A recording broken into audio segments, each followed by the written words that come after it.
How awesome does it feel to be completely understood by someone else? That they get you when you're explaining a problem. Do you want to be a spouse that is able to give this blessing? Welcome to the Only You Forever podcast. If you want to build a thriving, passionate marriage, we've got the research, the truth, and the answers you've been looking for. And now, here are your hosts, Caleb and Verlinda Simone Gendel. Hey everybody, this is episode number 15. We are back from holidays, and today we're going to be talking about listening to understand. So this is one of those skills in marriage that doesn't have a very sexy label, but is going to go a long ways towards building a thriving, passionate marriage. So what always strikes me, though, is like, who knew that listening could be such a skill? Like, everybody knows, well, I mean, apart from the kids maybe, but everybody knows how to listen, right? Yeah. Well, the core concept here is listening to understand. Not just to respond. Not just to respond. So with a better story. With a better story, yeah. That's so funny in conversations. But the irony of this here is we're talking about listening to understand, not listening to respond. But real active good listening is actually all about how you respond. Right, right. So it's a little bit counterintuitive. So the best listeners know how to respond the right way because the response tells you that they were listening. Right. Okay. Makes sense? So how do we do that? Okay, there's 4 kinds of active listening responses: clarifying, paraphrasing, reflecting, and summarizing. This is from Cormier and Nurius, and these guys are experts at this basic skill set. So we're gonna go over this together. Clarifying is the first one, and it's really simple. Just, are you saying, or so you mean? So we're rephrasing it to understand what they're saying. Yes, so I'm taking your content and I'm just parking a few words in the front. Are you saying that, whatever, or so do you mean, whatever. And that really deals with any ambiguity that I might sense, or it clarifies what you're saying, or maybe you're vague and you're not really clear, and it helps you kind of crystallize stuff in your own mind as well. So, okay. Yeah. So if I've had a crazy day and you come in and I'm like, oh, I just feel like it never stops.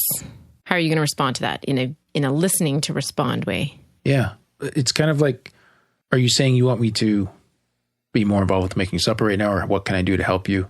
It's getting there in the moment to go a level deeper with that. Okay. And while we're on this, like, woman speak, like if I want help with the kids, I need to say, can you help me with the kids? Not like, oh, I'm going crazy, I've had a hectic day. Because that doesn't tell you that I want help with the kids. Well, yeah.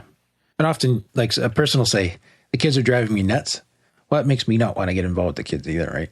Yeah. But it's actually a request for help. So yeah, whatever the case might be there, it's just taking clarify that little bit of content, clarifying it with, are you saying whatever, or do you mean?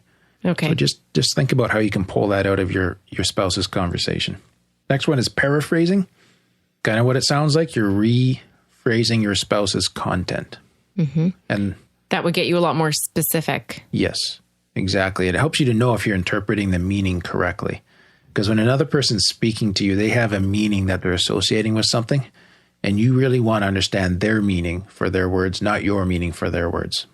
So that helps you go a notch deeper. So, for example, if I came home to you and I said, I tried talking to Fred about his lack of results, I'm complaining about work, his lack of results in sales last month, but it was really difficult. It's like he wouldn't hardly say a word, and I don't know what to do with him. So that I can paraphrase that and say, so Fred's not responding when you're trying to coach him? Yeah. And then that just makes me want to keep going with the conversation. I feel understood and acknowledged. Right. So that's some good active listening. Right. Or you might say no and clarify. Yep. Okay. Yeah. Number 3 is reflecting. So this is our third kind of active listening. And reflecting is like rephrasing, but on this one, you're really focusing in for the feeling words. And this is actually a great way of training each other by pulling the feeling words out of the conversation, or even giving them if you're sensing them or guessing at them. So you be a little more tentative on this and you're kind of guessing, right? So what are you training, or? Well, you're helping each other to learn to identify your feelings. Oh, okay. So that is going to build emotional intelligence. Yeah. Which is going to make you both more skillful at being related through marriage. Okay. Does that make sense? Or relating to one another through marriage.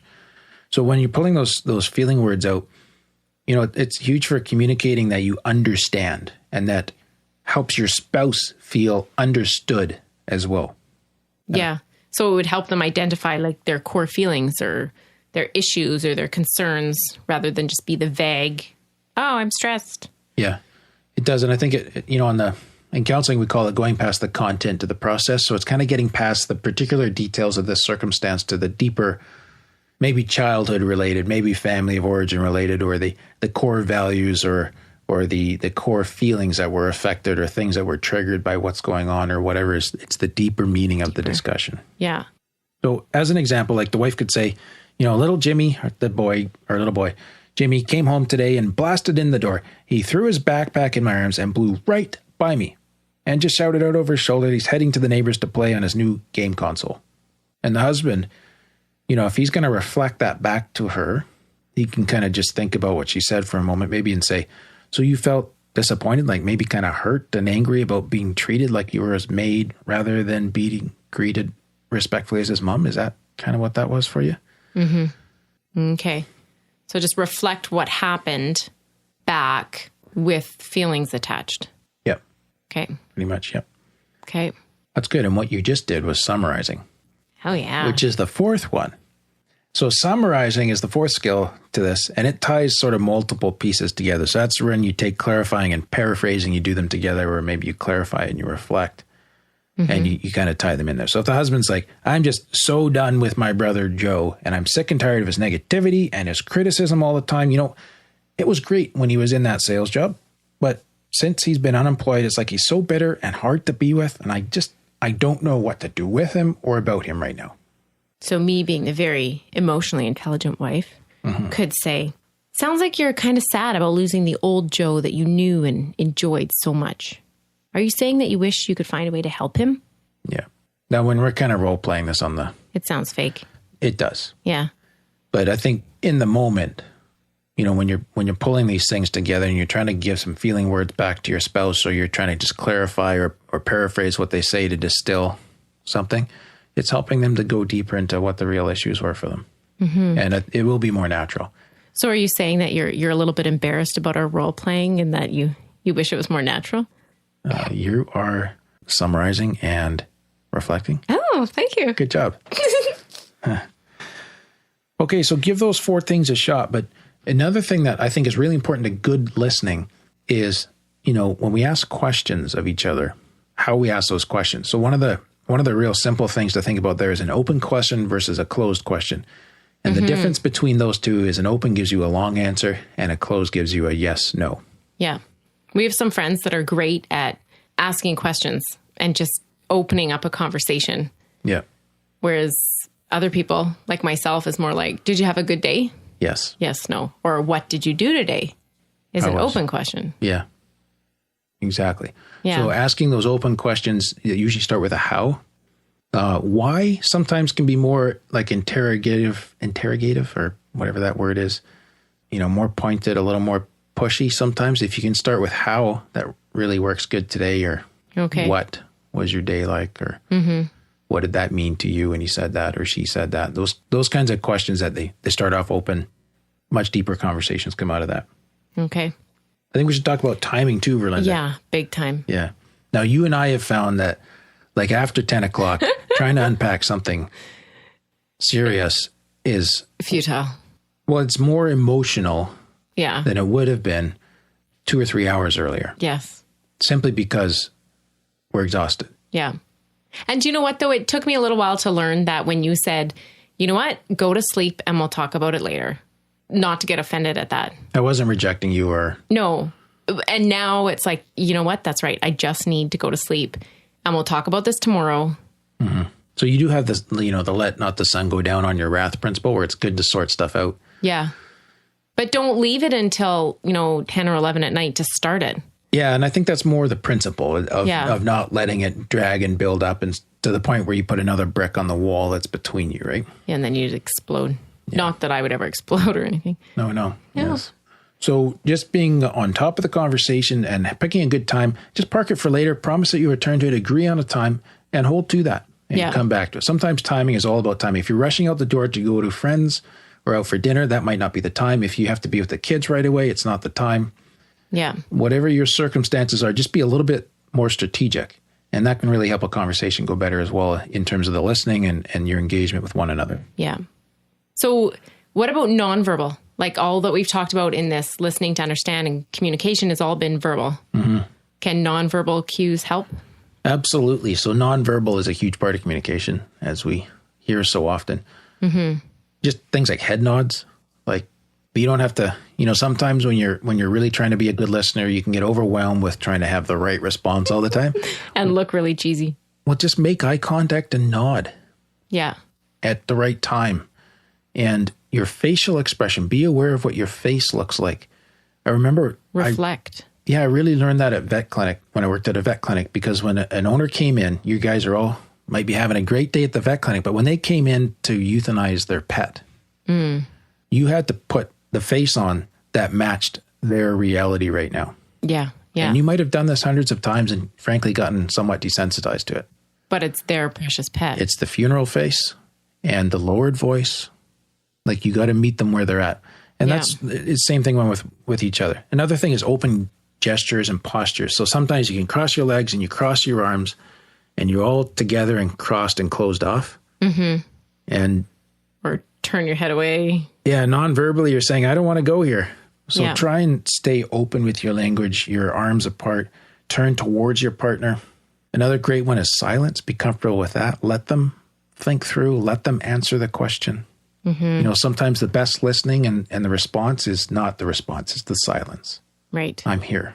And I think in our relationship, that's harder for me because I'm the type of person, if you're going slow, I just want to finish your sentence. Like, I know what you're trying to say. Right. So it's harder for me just to be quiet and let you actually say it. Yeah, well, I think too that all of us are uncomfortable with silence. Yeah. After a certain point. Yeah. Everybody has that uncomfort and you just want to say something. And what if you just reach out, or what if you just sit there and look? Yeah, you're better at that than me. It's all good skills. Mm-hmm.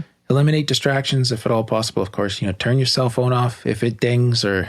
Don't pick it up. No, not in the middle of a serious conversation. Yeah. So hopefully that gives some good skills, accessible things that we can all do and learn to really strengthen our listening. Yeah.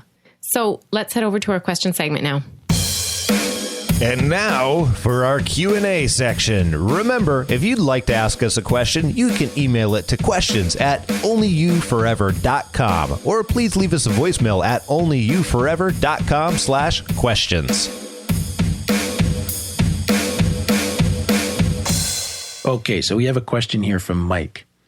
And Mike's question is, we're in a time of life when taking my wife out for a date is hard work.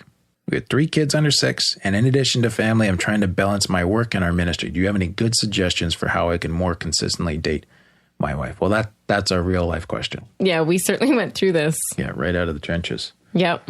I'm sure a lot more people go through this too. Oh, it's no not doubt. just us and Mike. Yeah. And we'll talk about, I think one thing you're going to have to do is we need to adjust our expectations to our life situation. So kids under 6, that's a whole different kettle of fish than no kids or kids over 6. Yes. It is. For sure. Quick thought is if you sign up for our email list, you do get a link to a PDF ebook, 30 dates for under $30. Might be some ideas in there for stuff that'll work for you, because a lot of those were born out of, things that you and I did and learned to do. When our kids were under 6. Pretty much when we were in this phase of life as well. Yeah. Yeah. So here's some other thoughts and just ideas. Maybe there's another couple that you can coordinate with and just do date swapping. So you arrange with them to alternate every week or every 2 weeks or every month, whatever is going to be reasonable. And you both calendarize it and you put it on the wall so everybody knows when it is. And one night or 1 week, you're keeping their kids and yours. And the next week, they're keeping both sets of kids. Yeah. And that just gives you kind of a routine and something that you can look forward to. And then it's not coming out of pocket either.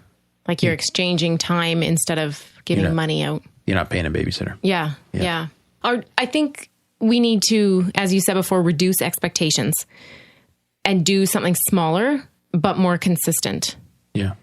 Like, does it need to be a full evening event as a date every time? Yeah. Like you don't need to go out for a fancy dinner and go to the symphony and or whatever people do, but you just need a little bit of time to stop and connect as just the two. Yeah. So one of the things that we used to do is we used to put the kids to bed. And it was particularly on the night where I had internship. Yeah. So you were it was late. an evening. I was home at 7:30. And you would have a snack, or I'd have a snack around supper time, which was usually earlier in our family. And you'd have the kids all in bed. Yeah, I'd feed them normal times. Yeah, and I think you would even call in the sushi order, and I'd just pick it up at the pickup place on the way through. So we had the timing pretty tight. You'd put the tea on. I'd get home. I'd say goodnight to the girls really quick because they'd just gone down. Yeah. And then we'd have sushi together. Now, that date sometimes might have lasted, the last couple hours of the evening. And sometimes might have been 45 minutes. Yeah. You had a paper to write or whatever taxes do. Yeah. And takeout sushi for us was like $15-20 in Vancouver. So it was pretty affordable. But you could do this with a bowl of ice cream. Yeah. Sometimes we did dessert. Save your dessert for later and make a couple of lattes or whatever you might want to do. But the one prerequisite that's kind of in behind here is you got to train your kids for this at when it's bedtime. And they don't get up. Yeah. It's overdone. And it's just mommy and daddy time. Yeah, for sure. So that's another thought for you too. What about lunch dates? That might work better if your kids are all in school or preschool. Yeah. That's not going to work for everybody. But sometimes too, it's easier to get a friend to look after kids in the middle of a day than it is to take time out of their day when their whole family's home in an evening. Right. You can get, I don't know if you want to get a neighbor, but a friend from church or a grandparent or whatever. Yeah. And take that time. Yeah. Now, for a good portion of our child rearing life, we lived away from our parents and their grandparents. Yeah, we didn't have grandparents. But if you do have access to grandparents, use them strategically. Don't overuse them. Yeah, yeah. Maybe you could drop them off. We actually used to do that on a longer term basis. We'd drop them off for 5 or 6 days, and once a year we'd go off for a week camp on the west coast of Vancouver Island, which was beautiful. Yeah. And that was a great break for us, and they were looking forward to having the kids all to their own for a week too. And the kids look forward to it. It was just a win-win. Yeah. Yeah, for sure. So I think at the end of the day, you have to use your schedule and schedule your dates. Like, your dates aren't going to happen. You need to say, okay, we're going to do this every Tuesday night, or pick a night. And we don't have 4 hours. It's only going to last for 45 minutes or 1 hour. Yep. And if it doesn't work, change it. Don't just throw your dates out. Yeah. Like, as we moved or as your classes changed, we had to change what we were doing. All the time. All the time. Yeah. And I think in behind too is also the realization that, taking care of our marriage is taking care of our kids, and it's taking care of our ministry, and it's taking care of my work. Right. Marriage needs to come first. Yeah. True. Good point. Good. Great question. We hope the answer was helpful for you. Feel free to send us some feedback on that. We want to shout out a huge thank you to Kyle Wilson for leaving us a review on iTunes again this week. That's very much appreciated. Helps us reach a wider audience. And it makes us feel good too. It encourages us to keep doing what we're doing. Absolutely. Yeah. So that's all for today's episode. You can get the full show notes at onlyyouforever.com/15. Remember, we're here to help build thriving, passionate marriages. So send us your marriage questions in to questions@onlyyouforever.com. Thanks. Have a great week. Thank you for listening to the onlyyouforever.com podcast. Please help us reach and influence a wider audience by rating and reviewing our podcast at onlyyouforever.com/love. Thanks for listening, and we'll see you next week.